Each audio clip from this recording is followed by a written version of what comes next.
నమస్తే అండి. ఆపరేషన్ సింధూర్ ప్రతి ఒక్క భారతీయుడు గర్వంగా తలెత్తుకొని నిలబడి, ప్రతి సివిలియన్ అంటే నార్మల్ పీపుల్ వెనకాల కూడా గవర్నమెంట్ ఉంటుంది. మాకు కూడా రక్షణగా ఉంటుందని ప్రతి ఒక్క భారతీయుడు గర్వంగా అనుకోవడానికి సరైన మూమెంట్ ఇది. పాకిస్తాన్‌లోని 9 చోట్ల హ్మ్. 9 చోట్ల ఉగ్రవాద స్థావరాల్ని కనిపెట్టి, అక్కడ అటాక్ చేశారు.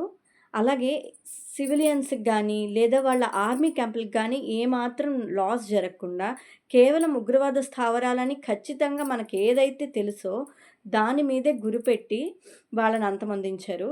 అయితే దీని మీద కూడా చాలా కామెంట్స్. ఓకే. పాకిస్తాన్ అంటే ఎలాగో కామెంట్స్ చేస్తుంది. ఎందుకంటే తనకెప్పుడు లాజిక్ లేకుండా మాట్లాడుతుంది. పర్వాలేదు. మనం అది పట్టించుకోవాల్సిన అవసరం కూడా లేదు.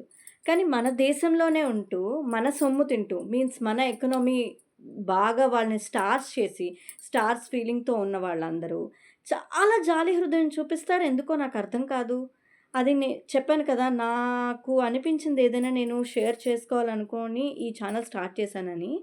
నాకు చాలా బాధగా ఉంది. దేనికి అంటే ఖచ్చితంగా వాళ్ళైతే ఇంకొక వీడియోలో కూడా చూసాను. అందులో పాకిస్తాన్ టీవీ యాంకర్ అనమాట ఏడుస్తోంది. ఎందుకు భారతదేశం ఇలా చేసిందని హిందీలో ఏదో చెప్పింది. మనకది విన్నాం కూడా. అయితే ఆమె ఏడిచిందంటే అర్థం ఉంది. ఆమెకి లాజిక్ లేదు. బుర్ర పని చేయట్లేదు. వాళ్ళు అందుకనే అడ్డదిడ్డంగా అడ్డగోలుగా మన దేశంలోకి చొరబడి సివిలియన్స్‌ని చంపేశారు కదా! అప్పుడు ఆ అమ్మాయికి తెలీదా? సివిలియన్స్ చచ్చిపోయారు కదా! ఊరికినే ఏది అసలు వాళ్ళకి సంబంధం లేకుండా వాళ్ళు చనిపోయారే! అప్పుడు మన బాధ ఎలా ఉంటుంది? ఉగ్రవాది దాడుల్ని మేము ఖండిస్తున్నాం. అసలు మాకు ఉగ్రవాదానికి సంబంధం లేదని వాళ్ళు ఎన్ని అబద్ధాలు చెప్తున్నా, వాళ్ళ చోట జరిగిన దానికే కదా ఇప్పుడు హాస్పిటల్స్‌లో ఉగ్రవాదులందరూ జాయిన్ అవుతున్నారు కదా! ఎవరైతే గాయాల పాలయ్యారో. అంటే వాళ్ళు యూజ్‌లెస్‌గా మాట్లాడతారని మనకు తెలుసు.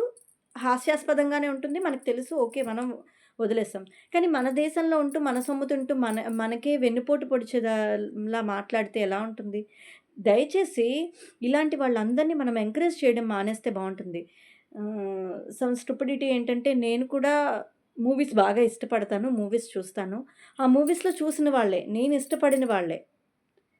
వాళ్ళే ఇలా మాట్లాడుతుంటే చాలా ఆశ్చర్యంగా ఉంది. మన సొమ్ము తింటూ, మనం టికెట్ కొంటే దాని ద్వారా వచ్చిన డబ్బులు రెమ్యునరేషన్‌గా తీసుకుంటూ, పెద్ద స్టార్స్‌లాగా అయ్యి, వాళ్ళ దగ్గర ఫోటో కావాలంటే మనం పరిగెట్టుకొని వెళ్ళే రేంజ్‌కి వాళ్ళెళ్ళి, ఇప్పుడు ఎలా పడితే అలా ఎలా మాట్లాడతారు?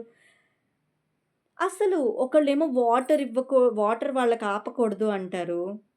ఒకళ్ళేమో మనం మానవీయ కోణంలో ఆలోచించాలి. వాళ్ళనేం అనకూడదంటారు. ఇంకొకళ్ళొచ్చి వాళ్ళ స్టార్స్ సినిమాల్ని ఇక్కడ బ్యాన్ చేయకూడదు. అవి కూడా చూడాలి అంటారు.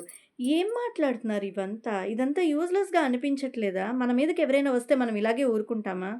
ఇప్పుడే ఈ మధ్య కాలంలో చూస్తే ఎవ్వరు ఒక మాట మనల్ని ఊరికినే అంటే ఎవ్వరు ఊరుకోవటం లేదు కదా! ఇంట్లో వాళ్ళు ఒక మాట అంటేనే మనం ఊరుకోం కదా!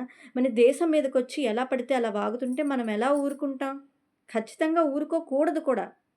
అలాగే సాదా సీదా ప్రజలకేమైనా అయితే గవర్నమెంట్ పట్టించుకోదు అనే స్టేజ్ నుంచి మనలాంటి నార్మల్ పీపుల్‌కి అయిన దాన్ని మనసులో పెట్టుకొని ఆపరేషన్ సింధూర్ అని వాళ్ళకి రిలేటెడ్‌గా ఒక పేరు పెట్టి, దాంట్లో కూడా లేడీస్‌ని భాగస్వాముల్ని చేస్తూ మన మన ఇండియా అటాక్ చేసింది. మనందరం గర్వపడాలి.